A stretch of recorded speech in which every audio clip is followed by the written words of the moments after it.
आष्टी तालुक्यातील पूरग्रस्तांना वाचवण्यासाठी हेलिकॉप्टर आणि कमांडो पथकाकडून बचाव कार्य सुरू करण्यात आले आहे।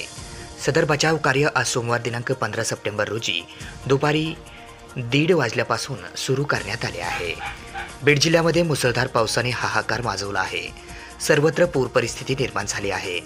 त्यात सर्वात जास्त फटका आष्टी मतदारसंघाला बसला आहे। बीड जिल्ह्यामध्ये सलग दुसऱ्या दिवशी देखील सुरू असलेल्या पावसाचा कहर दिसून आला। बीड जिल्ह्यामध्ये बीड, गेवराई, पाटोदा, शिरूर आणि आष्टी तालुक्याला मध्यरात्रीपासून सुरू असलेल्या पावसाने झोडपून काढलंय। आष्टी तालुक्यात ढगसदृश्य पाऊस सुरू झाला असून देवळाली तसेच विविध भागामध्ये मोठ्या प्रमाणात पाणी शिरलंय। परिणामी परिसरातील सुलेमान देवळा, तवलावडगाव सह परिसरातील 30 गावांचा संपर्क तुटला आहे। मात्र सततच्या पावसानं नदी नाले दुथडी भरून वाहत आहेत, तर अनेक नद्यांना धोक्याची पातळी ओलांडली आहे।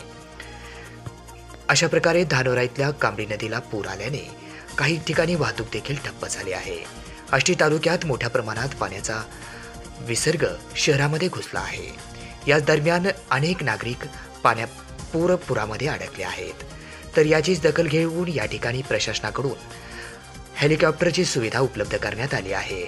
हेलिकॉप्टर आणि कमांडो बचाव पथक या ठिकाणी पूरग्रस्तांना वाचवण्यासाठी प्रयत्न सुरू करत आहे। यामध्ये हेलिकॉप्टरच्या मदतीने अनेक नागरिकांना वाचवण्यात प्रशासनाला यश आलं आहे।